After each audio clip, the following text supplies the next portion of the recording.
पथ पर जीवन का सर्वोच्च बलिदान देने वाले वीर पुलिसकर्मियों की चिरस्थायी स्मृति को मैं श्रद्धांजलि अर्पित करता हूं। अभी जिन लोगों का नाम इस मंच से लिया गया उनकी पुण्य स्मृति को भी नमन करता हूं और उन्हें भी श्रद्धांजलि अर्पित करता हूं। साथियों, आज पुलिस स्मृति दिवस पर मैं जम्मू कश्मीर के सभी निवासियों की तरफ से पूरे आदर और सम्मान के साथ आपके जज्बे, आपकी सेवा के लिए भी कृतज्ञता ज्ञापित करता हूँ। बल्कि पूरे देश में जम्मू कश्मीर पुलिस फोर्स के सामर्थ्य का लोहा माना जाता है। जम्मू कश्मीर पुलिस फोर्स अतुलनीय मानवीय शक्ति और पराक्रम की प्रतीक है। जम्मू कश्मीर पुलिस फोर्स निस्वार्थ सेवा, साहस, अनुशासन और कर्तव्य बोध की प्रतीक भी है।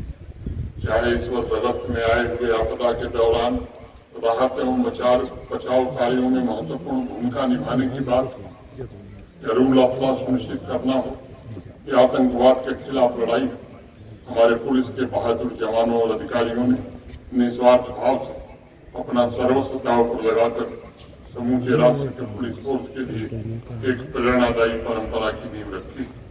मुझे मालूम है मातृभूमि की एकता, अखंडता की रक्षा के लिए हमारे पुलिस के बहादुर जवानों ने जो कुर्बानियां दी उसका कोई मोल नहीं हो सकता, उसे पैसे से तौला भी नहीं जा सकता। इसलिए पुलिस स्मृति दिवस के अवसर पर मैं जरूर कहना चाहूँगा कि सिर्फ संवेदना नहीं बल्कि शहीदों के परिजन सुविधा और सम्मान के साथ जीवन यापन वो कर सकें, इसके लिए हम पूरी तरह प्रतिबद्ध हैं और हर प्रकार की सहायता का मैं आप लोगों को विश्वास दिलाता हूँ। 3 दशकों से भी अधिक समय के दौरान आतंकवाद से लड़ते हुए जम्मू कश्मीर पुलिस फोर्स 1614 बहादुरों ने अपने जीवन का सर्वोच्च बलिदान दिया। सभी शहीदों के आश्रितों के बेहतर जीवन के लिए जम्मू कश्मीर पुलिस फोर्स अनेक योजनाएं चला रही है, जिसमें नौकरी, स्वास्थ्य, घर, शिक्षा इत्यादि सब शामिल। भविष्य में जो भी आवश्यक कदम उठाने होंगे उसमें पुलिस प्रशासन पूरी तरह से बढ़ चढ़ करके सहयोग करेगा। और मैं ये कहना चाहूँगा कि कभी भी शहीदों के परिजनों को किसी प्रकार की कोई दिक्कत न आवे, इसका इंतजाम जरूर किया जाएगा।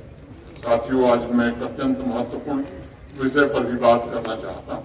आप सब जानते हैं कि सन 1860 से जून 2024 हमारा क्रिमिनल जस्टिस सिस्टम ब्रिटिश संसद द्वारा बनाए गए कानूनों की नींव पर काम करता था।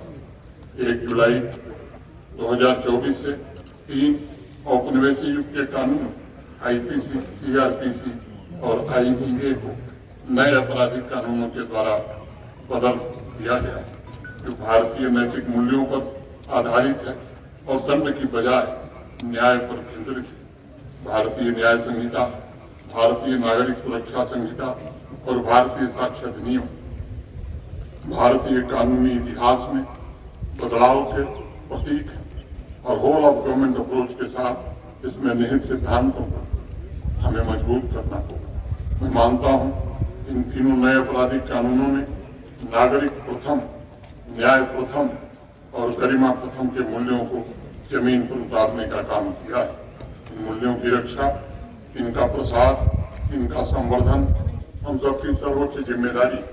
आज क्रिमिनल जस्टिस सिस्टम के 5 pillars police, prosecution, judiciary, forensic और प्रिजन मैनेजमेंट का आह्वान करते हुए मैं ये कहना चाहूँगा कि सर्वांगीण विकास में आपको भी सक्रिय भागीदारी निभानी होगी और यह पुण्य कार्य हमारे शहीदों को सच्ची श्रद्धांजलि।